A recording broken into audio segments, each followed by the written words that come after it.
This is Garrett. Welcome to Morgan County Outdoor Safety Day.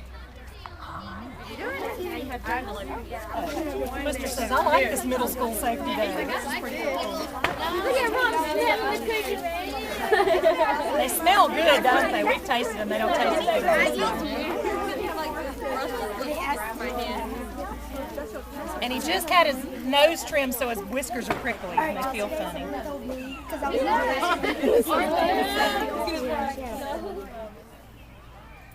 And the main thing we're out here for, we're not telling y'all just to join FFA, we're actually just telling y'all to get involved.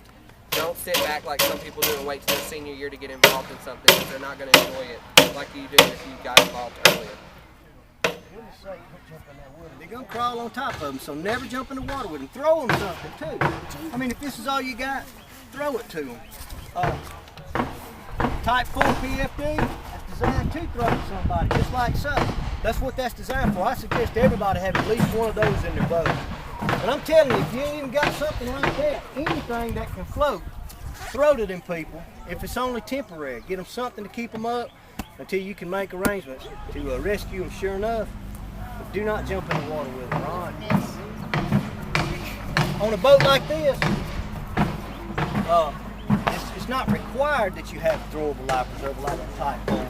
But it is a good idea simply because, like I just showed you, I can rescue people. I have knocked people's contacts out throwing them to them before in the Chattahoochee River, struggling and fighting the water and all, and they come floating by us down the place we call the Diving Rock. Anybody ever heard of that? We sit down beside a rock and that most people come floating by. They come by partying and everything else, shooting hoops, fishing and everything. But I've had them come float by me struggling and fighting the water because it's right below the rapids. And I've had them drown.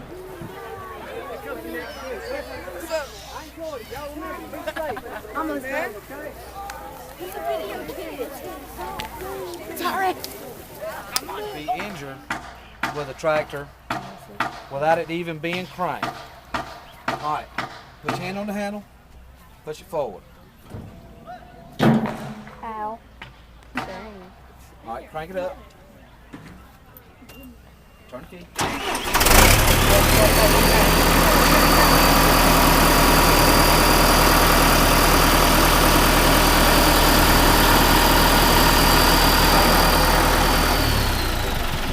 Come on down. Yeah. Guys, look at that. Grapefruit. That's a grapefruit. Or it could be your foot. We could do Your more than head. that. Your hand. Guys, that happened by just the sheer weight of that bucket coming down with the tractor being off, just the hydraulic pressure coming off of it. That's pretty rough there, isn't it? I know I wouldn't want my hand or foot or head to look like that.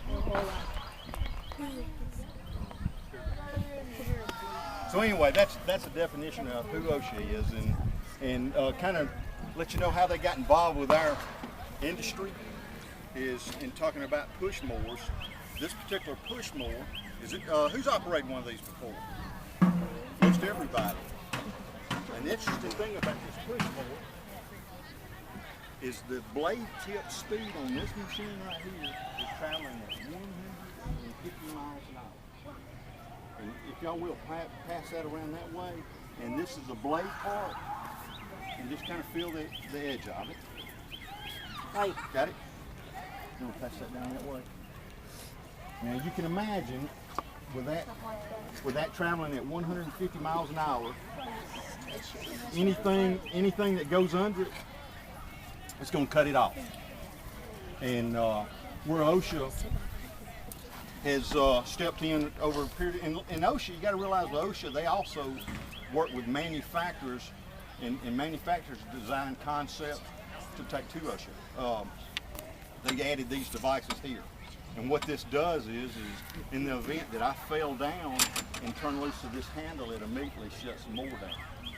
And back when we grew up, I'm not going to ask y'all how old you are, but y'all got to be fairly close to the range I'm in, and when I grew up, we didn't have these type of devices. And if you fell down on a hill and the mower rolled back on you and all, you just cut yourself. Has anybody's parents ever been cut with a chainsaw or Johnny Cash's brother. you've had somebody cut before? And he got cut with a With a chainsaw? And did he get cut bad? And did y'all hear this? I mean, that's how, and that's been years ago or recently, but he'll never forget it, will he? One of the teachers a minute ago asked the question as far as the angle that you should be operating power equipment, and manufacturers have a limit of 17 degrees. Looking for one of y'all lost, or looking for bait, or looking for drugs, or any of that, I wear my helmet. I tell you about the Ranger. No. I told y'all that. The reason we wear our helmets is we had a little boy lost in the woods one day, and we were out looking for him. We had people on foot. We had using our four-wheelers. We had our dogs out there, our trucks. We had helicopters looking for him. And it was getting close to dark. We kind of got in a frenzy trying to find this boy before dark. And one of our Rangers was going a little too fast on his four-wheeler and wrecked. We don't know exactly what happened, but he wasn't wearing his helmet. He head-butted a tree. He died. What do you think? If he'd been wearing his helmet, he might still be alive today, right? He might be right here talking to us. That's why I really encourage wearing your helmet. I mean, that's the one thing that's going to kill you if you get hit on it.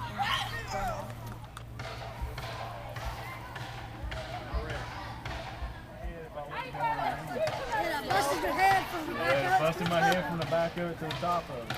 That's why I really encourage. I mean, even in your yard. I was right there in the yard when I read. You think nothing can happen to you in the yard. You got trees. If you yourself try to set that bone back in place, there's arteries that run up and down inside up under the skin, arteries that flow blood. If one of those jagged edges hits that artery, what's it gonna do? It's gonna cut that artery, and then you've got a internal blood bleed. Best thing to do, wherever it's at, if it's crooked, if it's laid all over, you need to stabilize it just like that. If it's laying back, you need to stabilize it just like it is. Don't try to move it yourself. Let the doctors do that. Think about this. If it is bent in any which direction, and if you leave it like that, all the damage that's going to be done is already done. And if you start trying to move it to make it straight and look like it's supposed to, then you can cause more damage. But if you leave it alone, all the damage that's already done has already been done, and you can't do any more. All right? Fine. Oh, perfect. If that's all you got,